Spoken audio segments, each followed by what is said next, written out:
Allez. Et on ouvre les portes du centre d'accueil provisoire.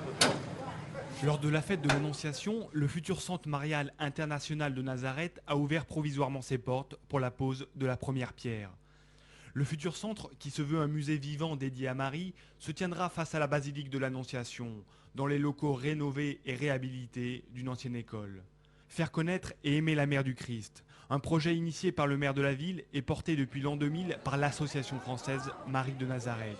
Une œuvre d'évangélisation qui, en Terre Sainte, devient un véritable défi.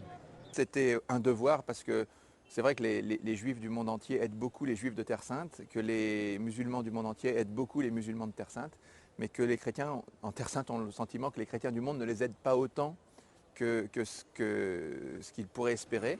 Signe du soutien et de l'implication des églises locales, Monseigneur Sabat, patriarche latin de Jérusalem, et les évêques des 12 églises chrétiennes de Terre Sainte ont béni la première pierre. Des communautés émiettées rassemblées autour d'un projet qui associe également juifs et musulmans. Un symbole, la figure de Marie fédère. Il s'agit d'un projet français réalisé en Terre Sainte, dans un quartier palestinien, dans une ville qui est dans l'État d'Israël, un quartier palestinien qui est à droite musulman, à gauche chrétien. Et un peu plus loin, il s'agit de Nazareth, élite juive. Donc ici, tout est symbole vraiment. This brochure will show you some. Difficile de trouver les bons mots pour parler de la Vierge et toucher tous les cœurs. Pour guider le visiteur dans son cheminement vers Marie, c'est donc vers le support audiovisuel que se sont tournés les concepteurs. On veut ouvrir le cœur, on veut susciter une démarche d'adhésion du cœur, on veut permettre une rencontre avec Marie, on veut donner la possibilité de faire une rencontre avec Jésus par l'intermédiaire de Marie. Regardez le film par exemple de Mel Gibson sur la Passion. Nous avons tous vécu des chemins de croix. Nous avons tous été émus par les chemins de croix que nous avons vécus.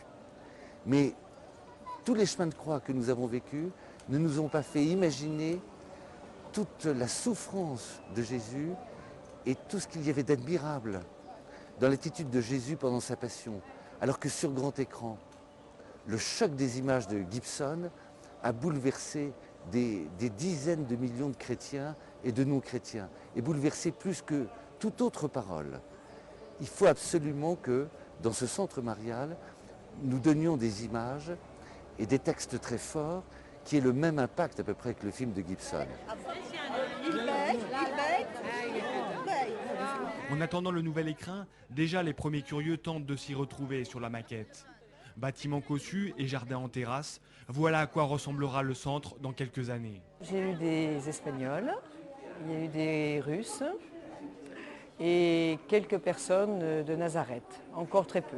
D'abord, ils sont interrogatifs, ils regardent, ils n'osent pas trop demander et il faut les inviter un peu à rentrer.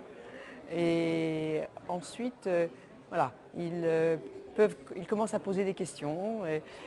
Qui fait ce projet, qui est engagé, dans combien de temps il sera fini. Ouverture programmée du centre pour 2009. Le concept devrait ensuite s'exporter à travers le monde dans 12 autres centres mariales franchisés.